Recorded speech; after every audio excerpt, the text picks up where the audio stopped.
Hello students, welcome back to my channel Educatom. যোৱা ক্লাছত আমি ডিসকাস কৰিছিলো meaning and nature of inclusive education. আজি আমি ডিসকাস কৰিম objectives of inclusive education, some of the challenges of inclusive education and two legal provision related to inclusive education according to your syllabus. First আমি discuss কৰিম objectives of inclusive education. Number 1 is to provide quality education together for both disability or without disability children. Inclusive education quality education provide কৰে for both disability or without disability children. Next is to fulfill their education needs of both disability or without disability children.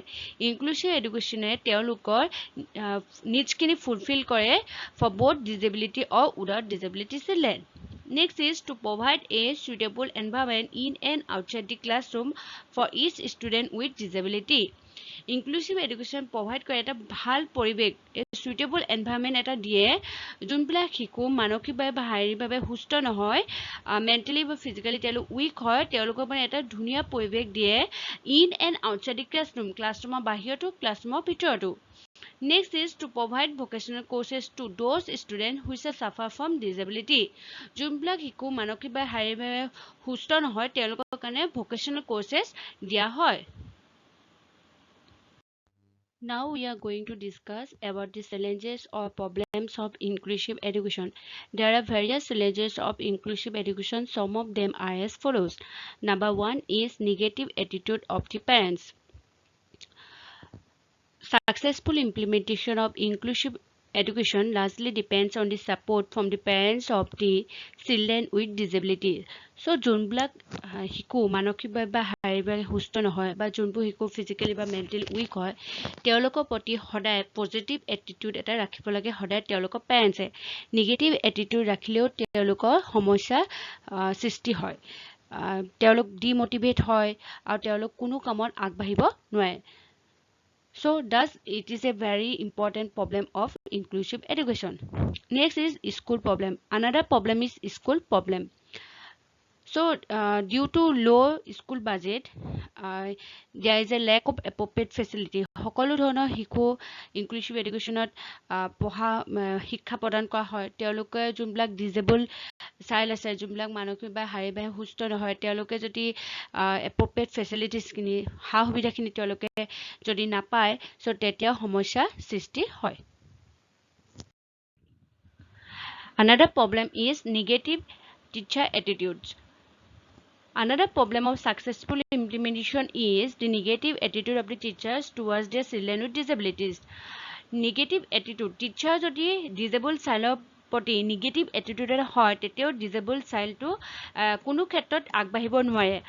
Students are unable to develop their all aspect কোনো ক্ষেত্ৰত তেওঁ আগবাঢ়িব নোৱাৰে তাৰ কাৰণেও তেওঁ বহুত সমস্যা সৃষ্টি হয়. সদায় এটা ক্লাছত এটা ইনক্লুসিভ ক্লাছৰুমত যদি শিক্ষকে এটা নৰ্মেল চিলড্ৰেন বা সাধাৰণ শিশু এটাক যদি গুৰুত্ব দিয়ে আৰু যোনটো ডিজেবল হয় যোনটো মানসিকভাৱে শাৰীৰিকভাৱে সুস্থ নহয় তেওঁক যদি গুৰুত্ব নিদিয়ে সো তাৰ বাবেও কিছুমান সমস্যা সৃষ্টি হয়. Next is lack of transportation facility. Provision of transportation facility is one of the important features of inclusive education. Due to lack of such facilities may hamper their access to education with dignity and equity. Due to lack of transport facility, the physically or mentally children are unable to attend school. So, আমাৰ transportation facility নোহোৱা বাবেও আমাৰ কিছুমান সমস্যা দেখা যায়. Suppose এটা লোৱা শাৰীৰিকভাৱে তেওঁৰ ধৰক এখন ভৰি নাই বা suppose তেওঁৰ locomotor disability হয়. So, তেওঁ সদায় আহিবলৈ তেওঁ স্কুল এটেন্ড কৰিবলৈ তেওঁ কিছু সমস্যা সৃষ্টি হয়. সো তেওঁ এটা সাধাৰণ শিশু নিচিনাকৈ সদায় স্কুলে আহিবলৈ নোৱাৰিব. সো তেওঁৰ কাৰণে তেওঁলোকক যোনবিলাক ডিজেবল চিলড্ৰেন আছে তেওঁলোকৰ কাৰণে ট্ৰান্সপৰ্ট ফেচিলিটিটো দিয়া উচিত.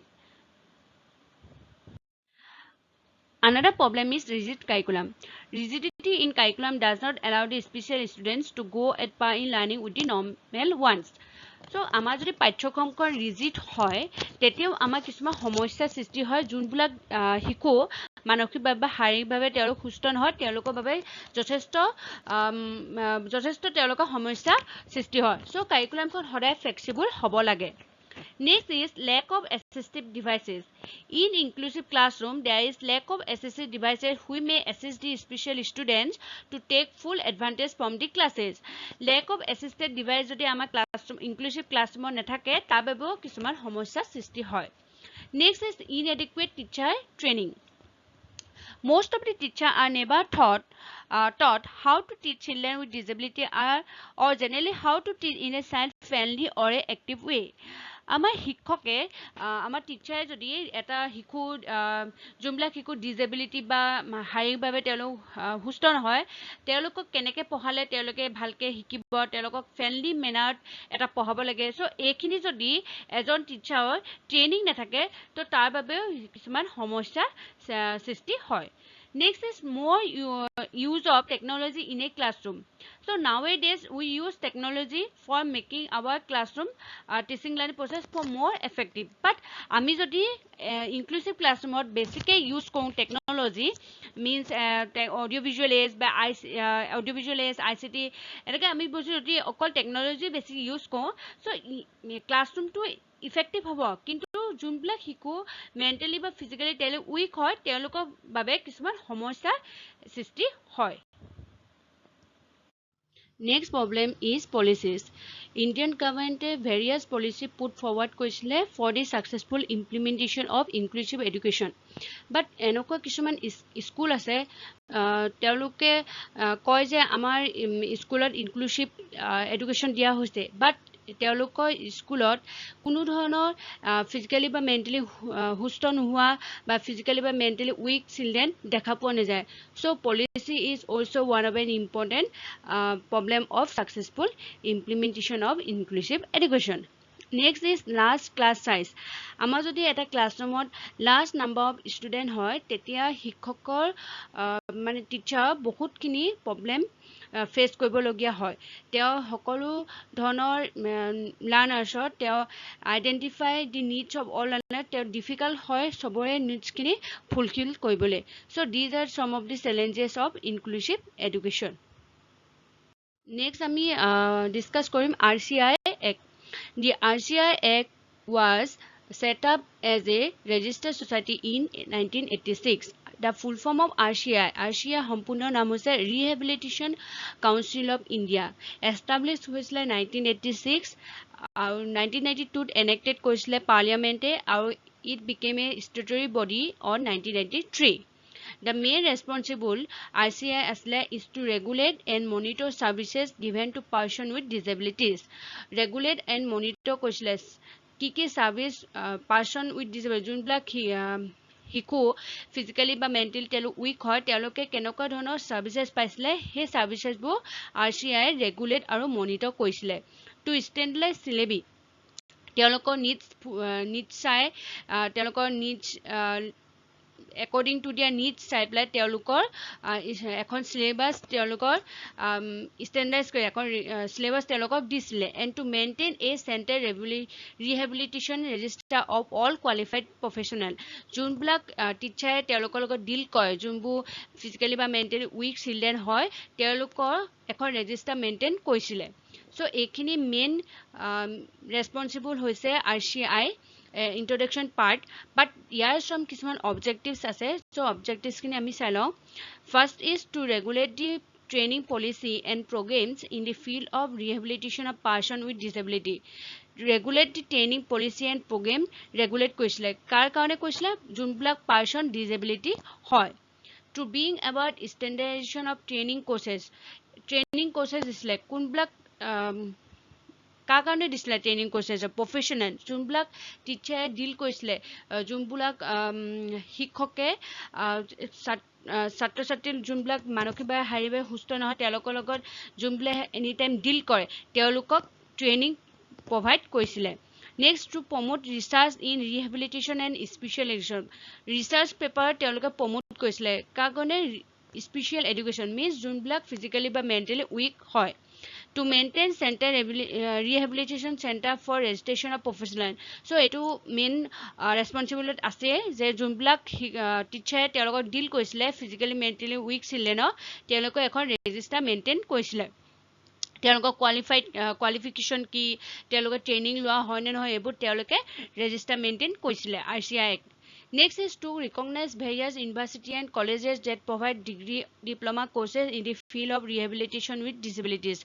যোনবিলাক শিশু মানসিকভাৱে বা শাৰীৰিকভাৱে সুস্থ নহয় বা ফিজিকেলি বা মেণ্টেলি উইক হয়, তেওঁলোকৰ কাৰণে কিছুমান ইউনিভাৰ্চিটি আৰু কলেজে ৰিকগনাইজ কৰিছিলে য'ত তেওঁলোকে ডিগ্ৰী আৰু ডিপ্ল'মা কোৰ্চ কৰিব পাৰে. Next, to encourage continuing education. তেওঁলোকক continue education কৰিবলৈ তেওঁলোকক encourage কৰা হৈছিলে. Next, to recognize vocational rehabilitation of center as manpower development centers. তো তেওঁলোকক vocational rehabilitation recognize কৰিছিলে. So এইখিনি হৈছে objectives of RCI. Next আমি পঢ়িম PWD. PWD এক full form হৈছে Person with Disability Act 1995. ইয়াত সকলোকে ইকুৱেল অপৰচুনিটি দিছিলে, প্ৰটেকশ্যন অফ ৰাইটছ দিছিলে and full participation.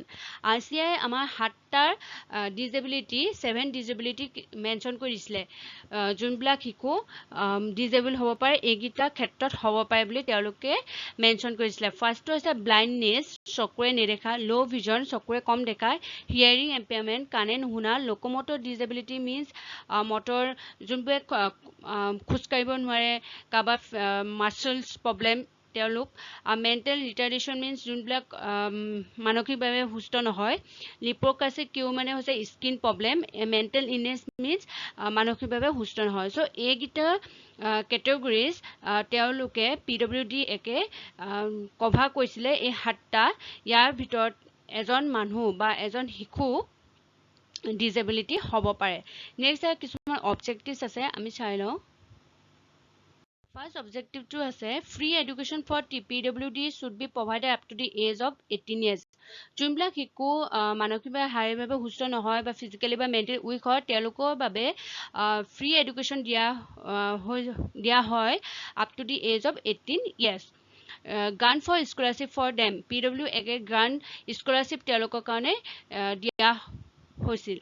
Next supply of books, uniform and other necessary material, যোনবিলাক শিশু ফিজিকেলি বা মেণ্টেলি উইক হয় তেওঁলোকৰ কাৰণে বুকছ, কিতাপ, ইউনিফৰ্ম এইবিলাক তেওঁলোকৰ কাৰণে প্ৰভাইড কৰা হয়.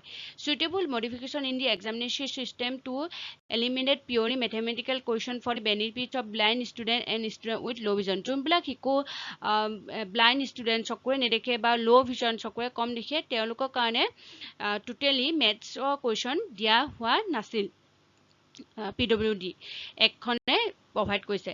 Next restructure of curriculum for the benefit of children with student, পাঠ্যক্ৰমটো ৰিষ্ট্ৰাকচাৰ কৰিছিলে সকলো শিশুৰ কাৰণে.